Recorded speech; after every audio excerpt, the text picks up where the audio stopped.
They already control your money. They control your data. They control what you watch, what you buy, and now they're quietly moving to control what you eat. Across America, the ultra-rich, billionaires, corporations, and private investors are buying farmland faster than anyone else in history, and almost nobody's talking about it. Why would a tech billionaire or a Wall Street investor suddenly want acres of dirt in the middle of nowhere? Is it just another smart business move? Or something much bigger? Something that could change who owns the food on your plate? Stay with me, because the real reason behind this farmland rush is deeper than anyone's telling you.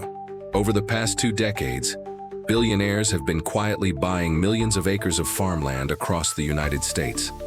Bill Gates, yes, the same man who built Microsoft, is now the largest private farmland owner in America, holding more than 270,000 acres across 19 states. Jeff Bezos, Ted Turner, and even corporate giants like Cargill are following the same path. And they are not doing it for nostalgia or to grow corn. This is about power, control, and the most fundamental resource humanity has ever needed: food. For centuries, land has been the foundation of wealth. But in the 21st century, farmland has become more than real estate. It's the new gold. It provides something Wall Street can't print and tech companies can't code: control over what the world eats.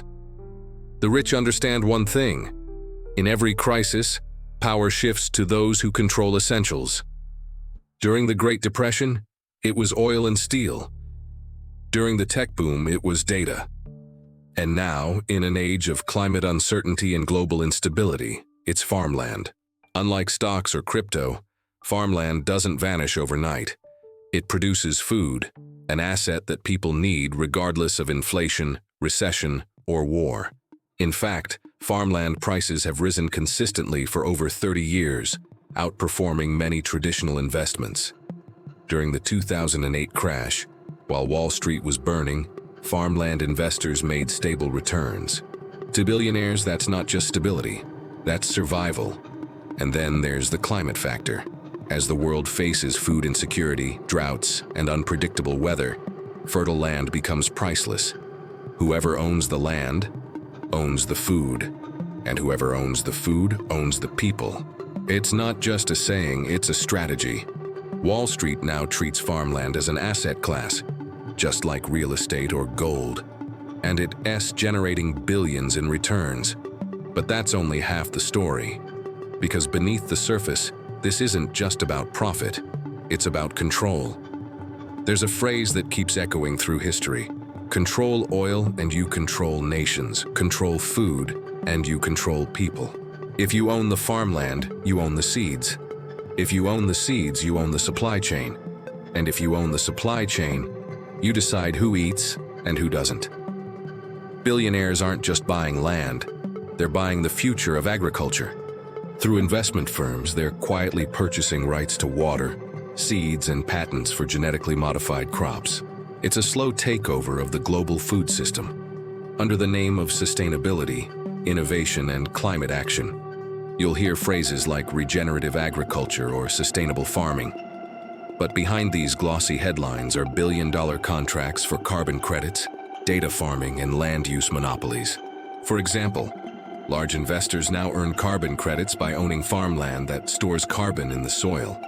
They sell those credits to polluting corporations, creating a new kind of invisible wealth: climate currency.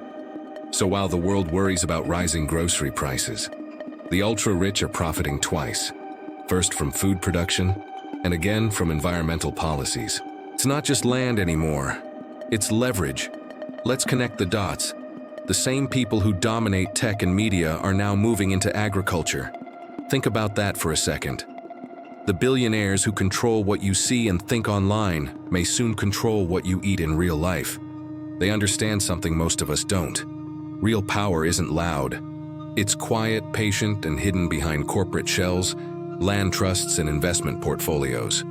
That's why most of these farmland purchases are done through LLCs, layers of companies that hide who really owns what. You might think your local farm is still family-owned, but dig deeper, and you'll often find a Wall Street-backed fund in the background. This slow, silent takeover changes everything. It concentrates not just money, but influence. It decides how food is grown, priced, and distributed. And when that happens, ordinary citizens become dependent on systems they no longer control. So what does this mean for the future?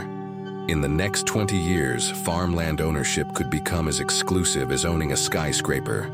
Ordinary people may never afford it again. Young farmers already struggle to compete against billion-dollar funds buying land at inflated prices. As a result, more farms go corporate, more food production gets industrialized, and local communities lose autonomy over what they eat. Imagine a future where the same corporations that track your data also control your dinner. A world where food isn't grown for nourishment, but for control. It sounds dystopian, but it's already happening.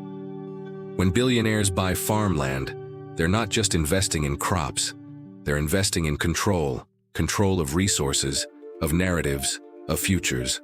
Food has always been power, and history repeats itself. Only this time, the empire is built not on castles or oil rigs, but on soil. The ground beneath our feet might be the last frontier of freedom, and it's slipping away quietly, acre by acre. But awareness is power. And as long as people like you are watching and questioning, that power can still be reclaimed. Thank you for watching. Hit like, subscribe, and share this video to expose what's happening behind the scenes.